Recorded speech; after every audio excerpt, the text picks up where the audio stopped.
So again, when you log into a course or click on a course link, by default you're going to appear on the announcements page for that course.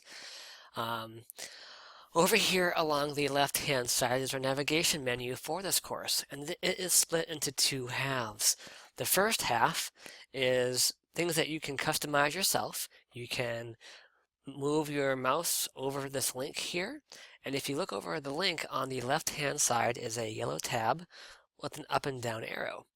And you can move your cursor over that little square, and then left click and drag up and down to move that link anywhere you want within this top half. The second half, you cannot do that. Everything that's here is going to always be here in this order, and you cannot change it or customize it. This half is for all of the options to actually administer your course. So you can view assignments and also grade the assignments by going over here to the Grade Center tab, and we will examine that in more detail later. You also have other course tools at your disposal. You can also see the users enrolled in your course and then make them into subgroups. And then you can also do customization. Now, what we're going to do here is we're going to actually customize this course shell. But before I do, I want to turn our attention back to the top half here, this menu bar. You're going to see that some of these links have different icons next to them.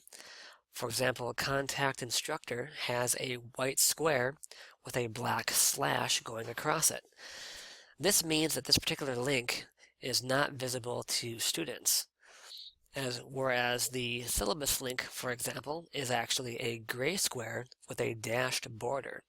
And this icon means that even though this syllabus place has been created, there's no actual content for it yet. So we have to actually upload something to make the syllabus a syllabus. And then same for the assignments and the tests. So these two sections don't have any content. A gray square with a dashed line means there's no content for that particular section made yet.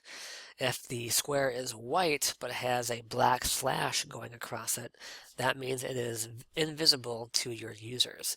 And you can toggle this setting very easily by going to your link here, looking over on the far right where there is a circle and a drop-down arrow.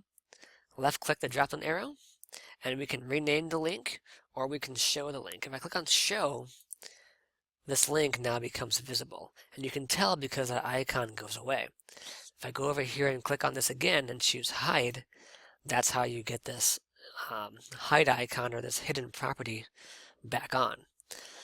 And so you can also delete the link if you want to. You can permit guests, and we'll go over these settings later. But for now, the big things you're going to be concerned about are rename link, show link, or delete. So I'm going to go ahead and keep that on to show so the people in our course can see this link. And now let's go back to the bottom half here where we have some of the course management tools. One of these towards the bottom is going to be the customization tab. So right down here is customization. I'm going to go ahead and click on this to expand it, and then go to properties. On your new page, under section 1, the course name, this is what you change to whatever you want. And as soon as you hit the submit button, you will see the change, and also anybody enrolled in your course will see the change. So whatever you type here is what's going to appear in their My Courses list on the main UAA tab. You can also give your course a description if you so choose. It is optional. For section 2, the classification, we never changed this, so default is fine. Section 3, though, is super important. So if you remember from earlier sections, there are some aspects of your course that you have to manually do yourself, and unlocking them is one of them. So to make your course visible to your students, you have to go to section 3 and then make course available. Make sure yes is checked. If it's no, then nobody in your course will ever find you and you're going to get lots of complaints. So do not forget about this setting. It is down here on the bottom half of your navigation window under the Customization tab, Properties, and then within Properties, Section 3. And then once we're done, we should leave 5 and 6 and 7 as default, and then we can go ahead and hit Submit.